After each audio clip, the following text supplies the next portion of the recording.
Bonjour mesdames, bonjour mesdemoiselles, bonjour messieurs, ici la patinoire municipale de Lyon où les caméras de Régis Forissier vont vous permettre de suivre la troisième et dernière période du match de hockey sur glace qui oppose l'équipe de France qui vient de marquer d'ailleurs là un 6e but puisque les Français menaient par 5-3.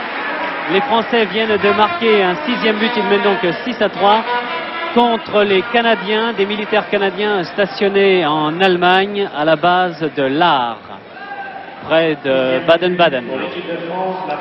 Ce 6e but a été marqué par Alain Boson, Boson qui avait déjà marqué le 5e but et qui avait été à l'origine de la plupart des autres buts marqués par les tricolores. Les Français sont en maillot sombre, vous l'avez deviné maintenant, et les Canadiens sont en maillot clair. Les Français mènent 6-3 maintenant donc. Ils avaient pourtant assez mal commencé cette rencontre puisque dans la première période, à la fin de la première période, ils étaient menés 2-1. C'était McKinley, le Canadien, qui avait ouvert la marque après 2 minutes de jeu. Godot avait égalisé un quart d'heure plus tard, mais Picard, un Québécois, avait redonné l'avantage à son équipe juste avant la fin de cette première période. Dans le deuxième tiers-temps, les Français ont beaucoup mieux joué, beaucoup plus rapidement, et surtout ils ont fait preuve d'une très grande homogénéité. Et l'on n'a pas pu remarquer comme à Asnières le mois dernier où les Tchécoslovaques Lang et Gurika avaient fait un festival. On n'a pas remarqué ces deux joueurs plus particulièrement. Toute l'équipe française jouait fort bien, et en particulier Boson qui est entraîneur de Megève et qui a fait une partie splendide aujourd'hui malgré ses 32 ans, ce qui après tout sur la glace n'est peut-être pas un handicap dans un sport où la technique et l'expérience comptent comme c'est le cas. Boson, c'est le numéro 12 que vous voyez, que vous avez aperçu sur la droite de votre écran. Vous avez vu Godot qui vient de lancer une hors-jeu de ligne au moment où l'arbitre, monsieur Aymar, se retrouvait sur la glace. Ce qui a fait sourire les 1500 ou 1800 spectateurs présents aujourd'hui.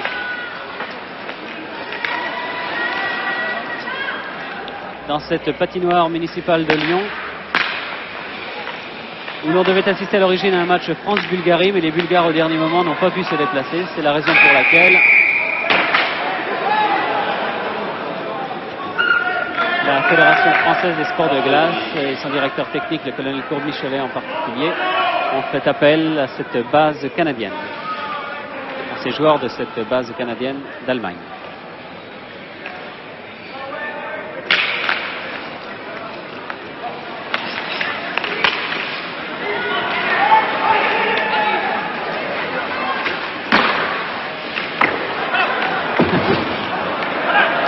Boson dans ses œuvres,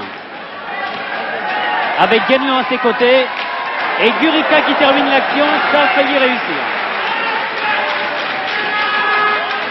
Ces trois joueurs s'entendent parfaitement bien, et la deuxième ligne française est très homogène aussi. Elle n'a pas à se faire de la comparaison aujourd'hui avec Faucon Position Transfer, tout comme la troisième ligne d'ailleurs, avec Aymar, Grandot et Alain Mazza, qui faisait sa rentrée après avoir été interdit de match international pendant un mois à peu près par Pitt La Liberté pour une indiscipline. Il était arrivé trop tard à Milan pour rencontrer l'Italie. 6 minutes et 12 secondes de jeu dans cette troisième période. Plus que 14 petites minutes à jouer, mais 14 minutes de temps effectif.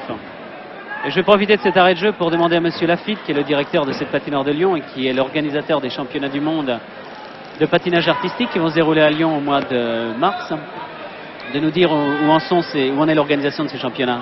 L'organisation actuellement est assez poussée. La Fédération française des sports de glace ainsi que la ville de Lyon mettra tout en œuvre pour que ça soit une grande réussite. Nous le voyons actuellement car malheureusement, nous sommes presque complets et nous n'aurons plus que quelques places debout au moment des championnats du monde qui auront lieu du 23 au 28 février 1971. Oui, fin février, non pas début mars comme je le disais. Et le patinage, comme le hockey, connaissent un grand succès à Lyon. Il n'y aura d'ailleurs pas que des spectateurs lyonnais au ce championnat du monde, puisqu'il y a de nombreuses réservations qui viennent du Canada, des États-Unis, même du RSS aussi, d'Angleterre. Je disais que le hockey et le patinage connaissent un grand succès à Lyon, puisqu'une deuxième patinoire vient d'être ouverte récemment, et que plus de 2000 Lyonnais viennent patiner tous les soirs dans ces deux patinoires. Et pour les championnats du monde, c'est le Palais des Sports de Lyon qui sera aménagé spécialement pour pouvoir accueillir 10 ou 11 000 spectateurs. Alors qu'ici où nous sommes aujourd'hui, la patinoire municipale peut en accueillir 6 ou 7 000. Mais elle aurait été trop petite. Franche-Terre. Quand je vous le disais que la deuxième ligne française était aujourd'hui à la hauteur de la première, Franche-Terre qui joue à Croix dans le Nord.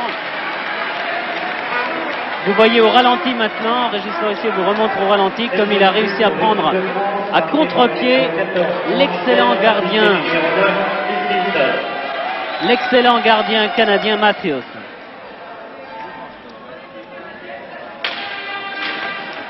« 7-3 et les Français repartent à l'attaque. Encore Franche-Terre, non.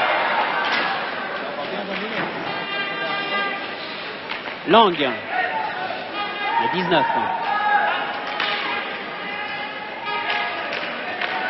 Tartarin, le 4, qui est de Gap.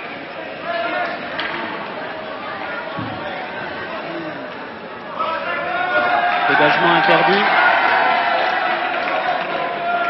L'engagement va se faire dans la zone de défense française. Dans la zone d'où est parti le Palais. Il y a eu un changement pendant ce temps. Et c'est la troisième ligne française qui attaque. Avec le 7 Aymar, le 5 Grando et le 15 Alain Mazza. Et en défense, les deux joueurs de Saint-Gervais, le 3 Blanchard et le 6 Godot. Aymar sur la droite.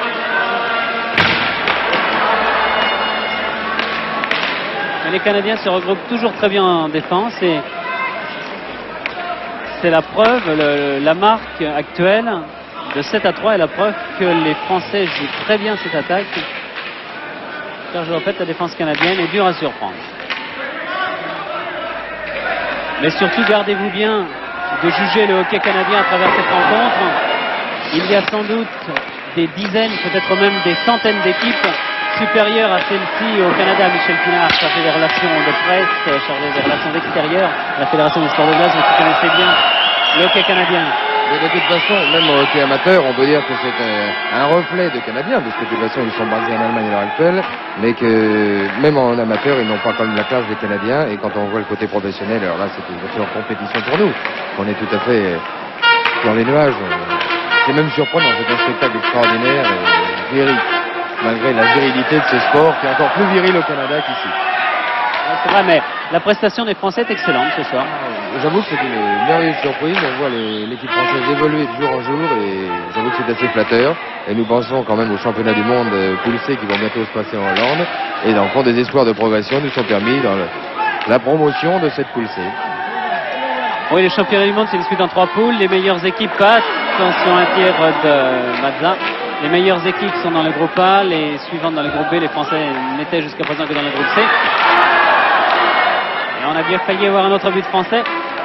Les Français ne sont que dans le groupe C, mais ils ont une bonne chance, à la faveur des prochains championnats du monde, d'accéder à la division supérieure au groupe B. Avant qui sait peut-être un jour de rencontrer les Suédois, les Soviétiques et les Tchécoslovaques dans le groupe A. Si le hockey progresse en qualité aussi vite que le nombre des hockeyeurs progresse, je suivais cette action en même temps que vous. Cette progression aussi de Peter Lessard, qui est un Québécois, qui a bien failli aller seul marquer. Et je dis donc que si le hockey progresse en qualité autant que le nombre des hockeyeurs augmente chaque année, que les patinoires sont construites. Il y a 3 ou 4 ans 7 ou 8 patinoires seulement en France où l'on pouvait jouer au hockey, c'est-à-dire des patinoires de 56 mètres sur 26 ou 60 mètres sur 30. Maintenant, il y en a une quarantaine. Les équipes vont changer de camp maintenant. Il reste encore 10 minutes de jeu effectif à jouer, c'est-à-dire un petit quart d'heure à peu près, un quart d'heure environ. Les équipes changent de camp dans ce 3e tiers-temps. Vous ne le savez peut-être pas, mais on joue au hockey en France à Bergerac, à Toulon, à Toulouse, à Font-Romeu, à Nice. Il y a 2 clubs même. 7-3. 7-3 maintenant. À 10 minutes de la fin de cette rencontre entre l'équipe de France à droite, en maillot foncé, et les militaires canadiens stationnés en Allemagne à l'Arc.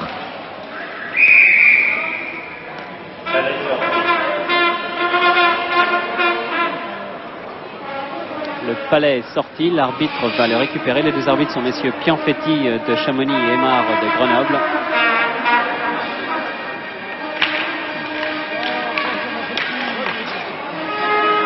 Lang.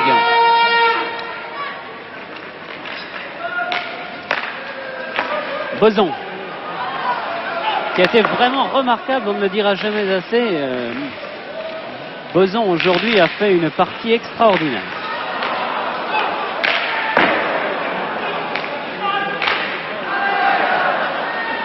Alain Boson qui a 32 ans, comme je vous le disais tout à l'heure, et qui entraîne maintenant l'équipe de Megève, qui vient d'accéder cette année au championnat de France de première série. Boson encore lui, il est à droite, il est à gauche, il est partout. Et dans les buts, c'est Sodzi. Sodzi de Grenoble, qui a disputé toute la rencontre.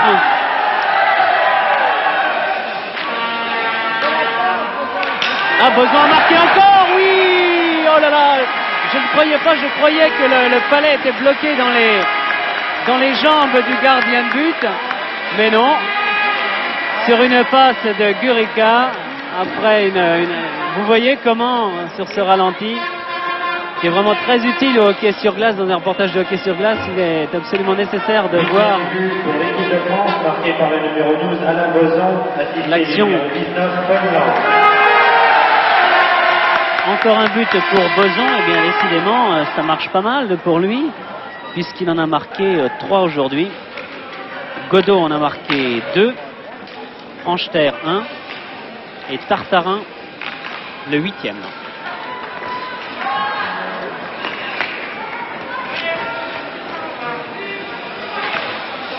« 8-3, il reste 8 minutes et demie à jouer.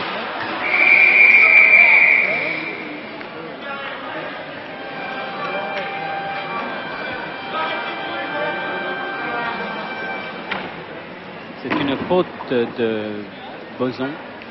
Non. 2 minutes de pénalité au joueur de l'équipe de France, Alain Boson, numéro 12, pour avoir fait trébucher un adversaire. Oui, il a fait trébucher un adversaire. Il se retrouve en prison pour 2 minutes. C'était pas très méchant, mais les arbitres ont appliqué le règlement à la lettre. Les Français vont donc jouer à 5 contre 6 ou à 4 contre 5 dans le champ, sans tenir compte des gardiens de but. Et les Canadiens vont peut-être essayer de combler une partie de leur retard. Les Canadiens dont les noms ne vous diront pas grand-chose.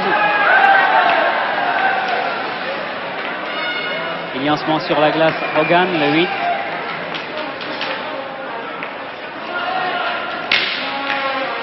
Walker et Young, les 2 arrières. Matthews, le gardien de but.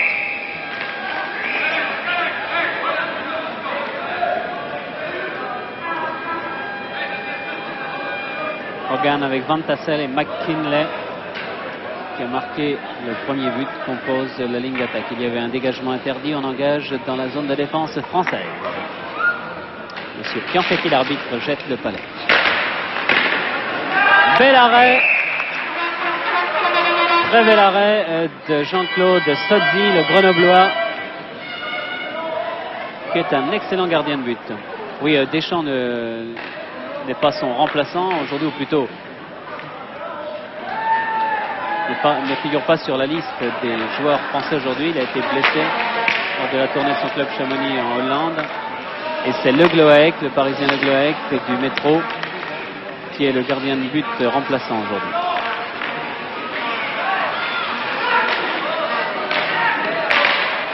Le Canadien à 4 contre 5. Regardez bien le gardien de but canadien qui vient de sortir, permettant ainsi à un joueur de champ de pénétrer sur la glace. Et les Canadiens jouent actuellement sans gardien de but et à 6 contre 4 dans la zone d'attaque, dans leur zone d'attaque ou dans la zone de défense française. C'est une possibilité du règlement. Mais le palais est sorti maintenant et le gardien va regagner sa cage.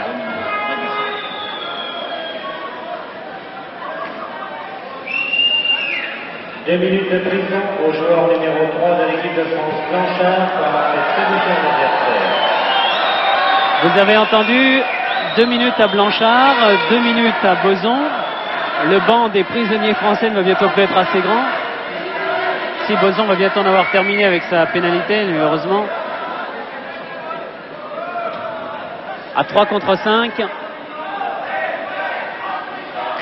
En défense française, il y a Pourtanel. Il y a Lang. Dans l'équipe française, il y a Pourtanel, Lang et Cabanis en ce moment. Pourtanel, le numéro 11. Lang, le 19 et Cabanis, le 2.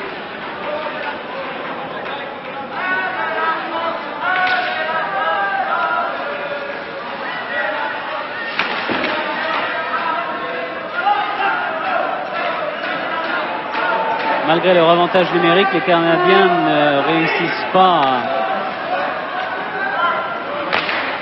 Là, ils ont intérêt effectivement à tirer de loin, à tirer sous tous les angles. Oh là là! Heureusement que Cabanis, je crois, se trouvait là.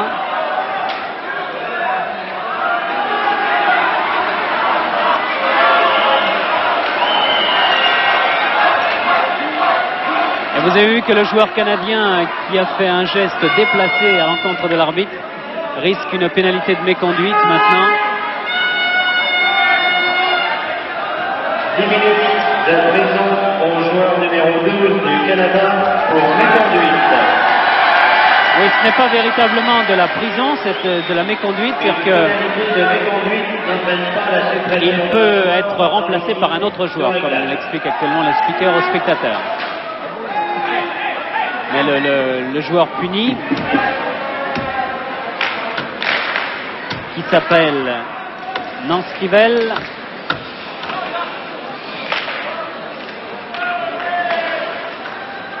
ne pourra plus revenir sur la glace d'ici la fin du match, puisqu'il ne reste plus que 7 minutes à jouer. Pourtanel, encore lui, qui était aux prises avec Young, Walker.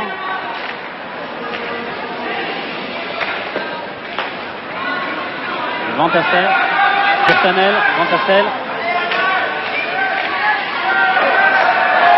Pourtanel encore. Pourtanel qui calme très bien le jeu. C'est son intérêt au moment où Boson a fait sa rentrée sur la glace. Les Français sont à 4 contre 5 maintenant.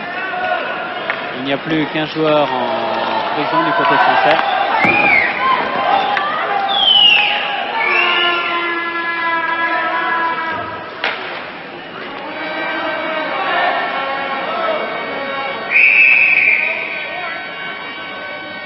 Dégagement interdit.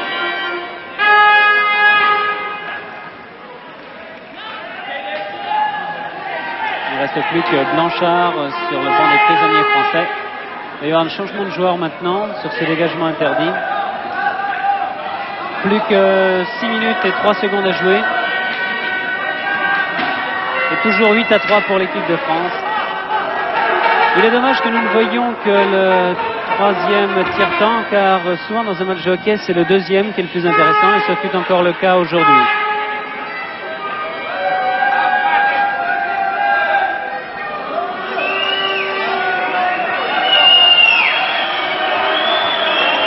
Il y a dans la formation canadienne autant de francophones que d'anglophones, autant de Québécois, de Québec City d'ailleurs, de la ville de Québec, que de joueurs de l'Est du pays, des provinces du New Brunswick, de Newfoundland, New Scotland.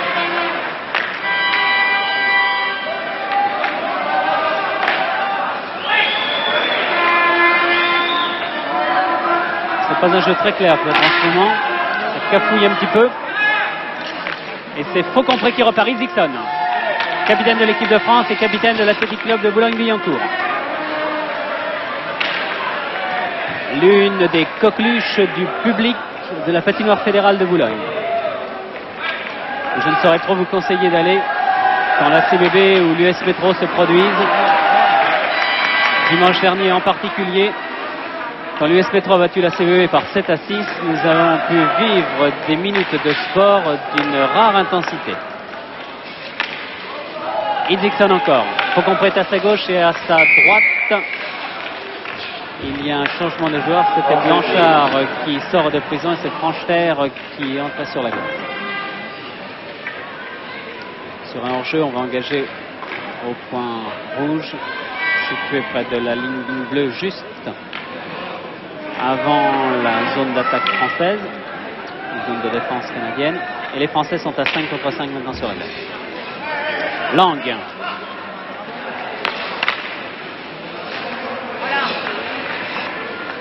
Mazza. Lang. Mazza encore.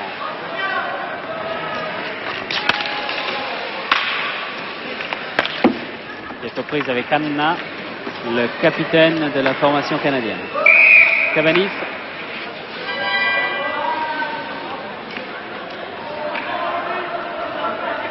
Encore un dégagement interdit.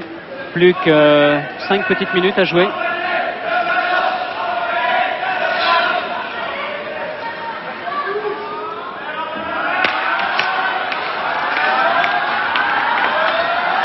Lang qui reprend. Mazza à son tour. On lance la contre-attaque. À droite. Brando. Prise avec le défenseur canadien. Cabanis. Aymar.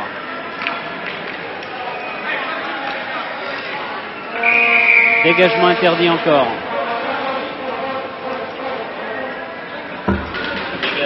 Dépêchez-vous messieurs, nous n'avons qu'une demi-heure d'émission. Il faut que ce tiers-temps tienne absolument dans ces 30 minutes.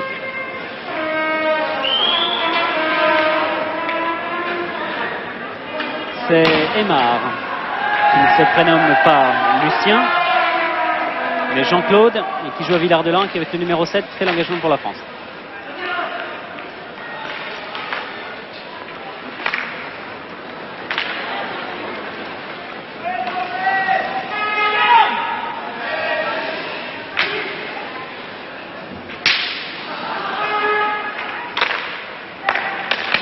La domination des Français était trop nette au début de cette période et le public ne s'enthousiasme plus comme tout à l'heure, mais les jeunes spectateurs sont quand même très nombreux. Il est vrai que Aymar a raté là une occasion. C'est-à-dire qu'en fait il a déjà réussi un bel exploit en reprenant ce palais. Je vous disais que les jeunes à Lyon s'intéressent de très près au hockey, mais ce sont même eux qui sont champions de France minime. Les jeunes du CP Lyon. Et voici un tir de Mazza, très dangereux. Mazza encore lui, de loin. Bien bloqué par le gardien canadien. Aymar roule sur la glace. Les Canadiens repartent. Avec Claude Larouche, le seul Québécois portant un nom et un prénom vraiment français.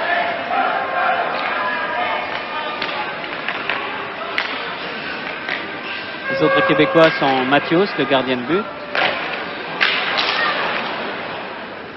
Il y a Marc Roy, Bob Léger, Peter Lessard, Mike Bussière.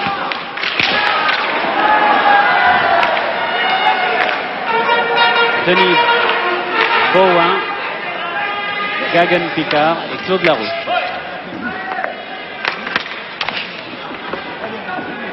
Le Palais va sur cette action de jeu. Et il est récupéré par l'arbitre.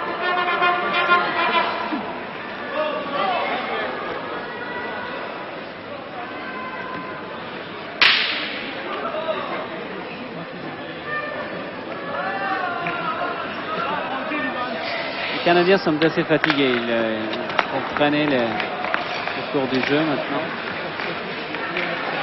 Guénelon tout seul avec Boson à ses côtés.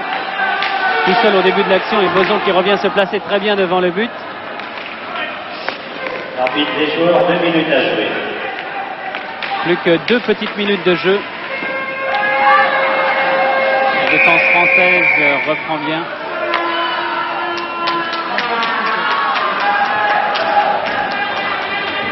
Une faute de Godot qui a fait trébucher un adversaire. Le joueur de l'équipe de France numéro 6, Godot, pour avoir fait trébucher un adversaire. Godot se retrouve en prison pour 2 minutes.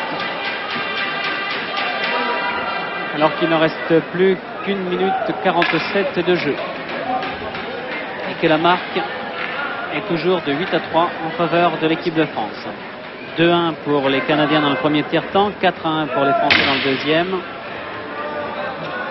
Et 3-0 jusqu'à présent pour les Français dans le troisième, alors qu'une crosse a été cassée. Un joueur canadien qui est aussitôt allé en chercher une autre. On voit apparaître Galland maintenant sur la glace pour l'équipe de France avec le numéro 18. Galland 18, Pourtanel 11. Et en défense, Lang et Tartarin. Toute la liberté, l'entraîneur peut maintenant se permettre de faire entrer tous ses joueurs. La victoire est assurée.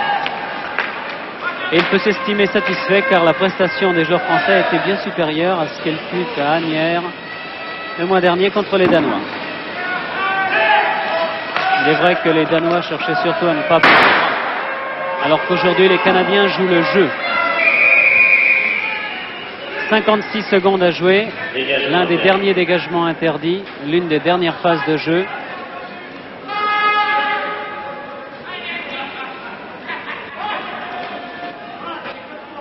C'est le dernier match disputé par l'équipe de France cette année. La prochaine rencontre contre la Hollande aura lieu le 8 janvier. Peut-être à Grenoble, peut-être à Paris, on ne sait pas encore. Lang. 40 secondes de jeu. Pourtanel.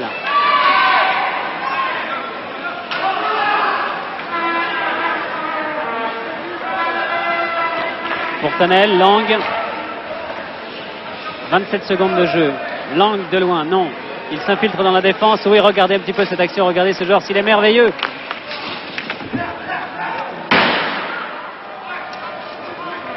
« 15 secondes à jouer. » Maintenant, tout à l'heure, ce n'était pas le dernier dégagement interdit, c'est celui-ci le dernier. Car maintenant, il ne reste plus que 10 secondes à jouer. Et nous allons vous rendre l'antenne sur ces images en vous rappelant que ce reportage était diffusé depuis la patinoire municipale de Lyon. Les caméras étaient dirigées par Régis Forissier. Les commentaires étaient de Daniel Potra. Et la victoire reviendra, écoutez, dans 6 secondes à l'équipe de France par 8-3 aux dépens de la formation des militaires canadiens stationnés en Allemagne à l'Arc. Très belle victoire de l'équipe de France, 8-3 sur ces militaires canadiens. Ici Lyon, à vous Paris. À la fin de le chronométrage, s'il vous plaît, pour signer le cahier.